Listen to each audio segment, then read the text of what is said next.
가짜가 가짜를 판별한다는 세상, 이런 세상을 한마디로 요지경 세상이라고 하지요. 네, 요지경 세상.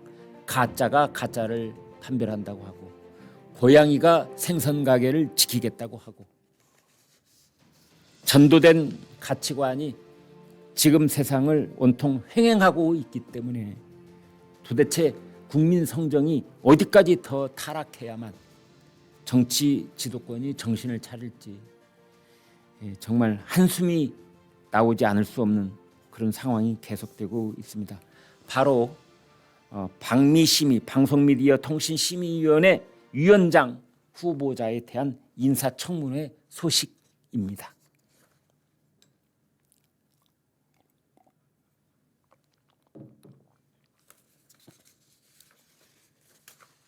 어제 고광헌 방송미디어통신심의위원회 방미심의, 옛날에는 방심의 이렇게 불렀었는데요. 지금은 이제 방미심의.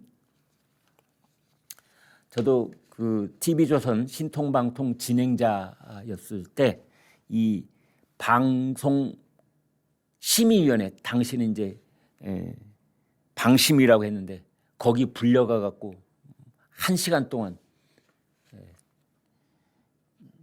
그 심의에 제가 이제 답변자가 됐던 그런 경험이 있는데요. 민주당은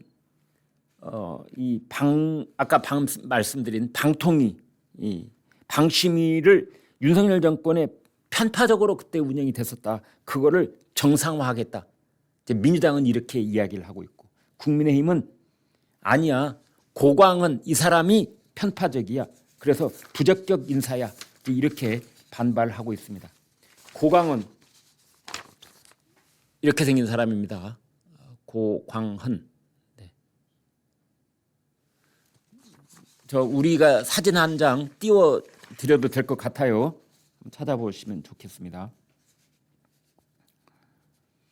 이제 고광헌 후보자는 뭐라고 했느냐? 과거의 잘못을 거울 삼아서 위원회를 꾸려가겠다. 과거의 잘못? 뭔 잘못? 윤석열 정부 때 방심위가 잘못돼 있으니 그것을 이제 거울 삼아서 위원회를 꾸려가겠다. 그러니까 그 전임 방심위원장이 류희림이었거든요. 그 체제에서 의결된 법정 제재에 대한 취소 소송이 30전 30패로 마무리된 것과 관련해서 또 당연한 결과라고 생각한다. 그리고 류희림 전 의위원장 앞으로 제기된 민원 사주 의혹에 대해서는 직을 맡게 된다면 자세히 조사해서 확실히 끊고 매짐을 하겠다. 뭐 이런 말도 했습니다. 민주당의 황정아 의원이 뭐라고 했느냐? 류희림 그 위원장 시절 법정 제재 관련 소송 비용이 2억 7천만 원이다. 여기에 대해서 구상권 청구 필요성이 있다라고 하자, 고광헌 방미심의, 지금 저 사람이 이제 고광헌 방미심의위원장 후보자인데요. 뭐라고 했느냐? 구상권을 행사한다면 협의를 해서 결정하는 데 도움이 되게 하겠다. 이렇게 이야기를 했습니다. 그런데 여기에 대해서 국민의힘 신상범 의원이 뭐라고 했느냐? 고광헌 이 사람은 문재인 전 대통령에 대해서 지지선언을 한 적도 있고 검찰 권력 해체 촉구 성명을 낸 적도 있다. 특정 정치 성향을 가진 후보자가 현 정부를 비판하는 콘텐츠를 공정하게 심사할 것이라고 누가 믿을 수 있겠는가?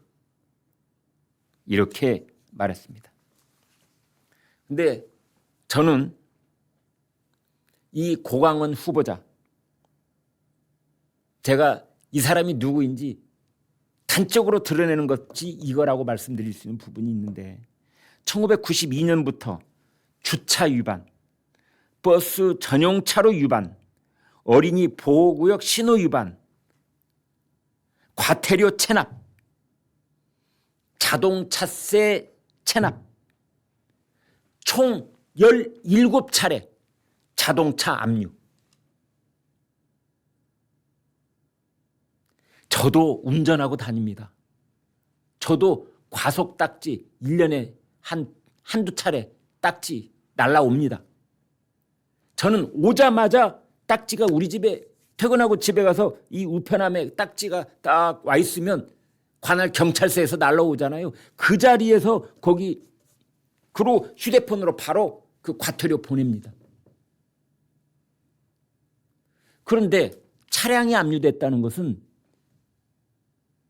이런 위반을, 그러니까 뭐 어린이 보호구역이라든지 신호등이라든지 뭐 과속이라든지 기타 이런 것들을 버스 전용 차로, 심지어 아니 버스 전용 차로까지 위반을 해. 이 사람은 법을 지키겠다는 생각이 거의 없는 것 아닌가라는 의심이 드는 것이 바로 버스 전용 차로 위반 같은 거예요. 과속? 글쎄 깜빡하면은 가속 페달을 좀 깊게 밟아가지고 그래 순간적으로 과속할 수는 있겠지. 그런데 버스 전용 차선을 들어간다? 이게 일정 액수가 누적돼야만 차량 압류가 되는 겁니다. 근데 그걸 17번이나 압류됐다? 이 사람은 교통법규를 지킬 생각도 없는 사람일 뿐더러 여기에 과속에서 이 과태료가 나오면 그것을 낼 생각도 없는 사람이다. 이런 사람에게 방미심이라고 하는 방송미디어통신심의위원회라고 하는 우리나라 언론의 모든 방송과 미디어에 나오고 있는 콘텐츠를 심의하고 처벌하고 제재하고 규제하는 그런 자리에 위원장으로 앉힌다?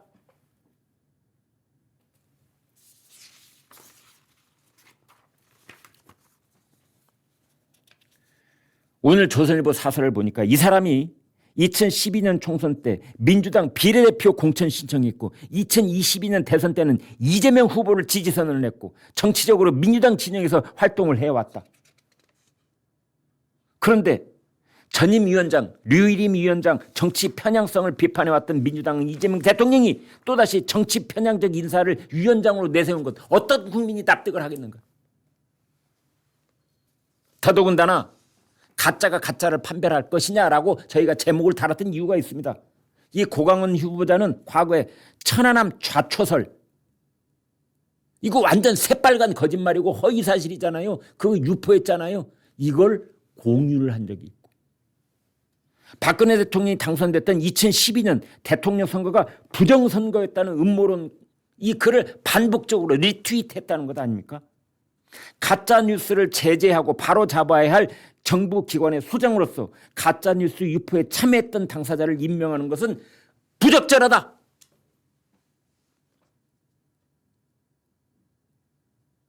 (100번을) 양보해서 다른 자리는 모르겠지만 적어도 방송통신위원회 또는 방송통신심의위원회 이 자리에 이 사람은 절대로 안 된다.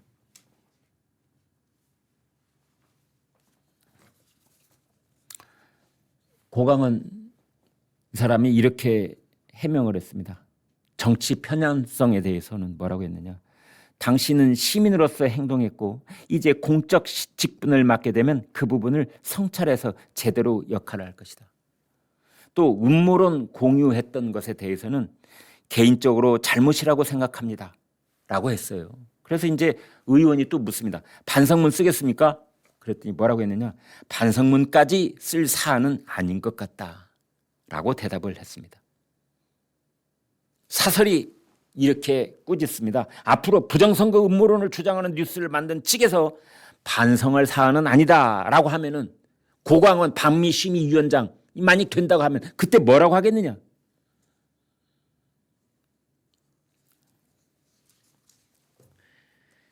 정말 우리나라 그 공공기관 중에서 철저하게 정치적 중립성이 요구되는 자리가 방통위원장 자리이고 방심위원장 자리입니다. 방미통장, 방미심의위원장 자리인 것입니다.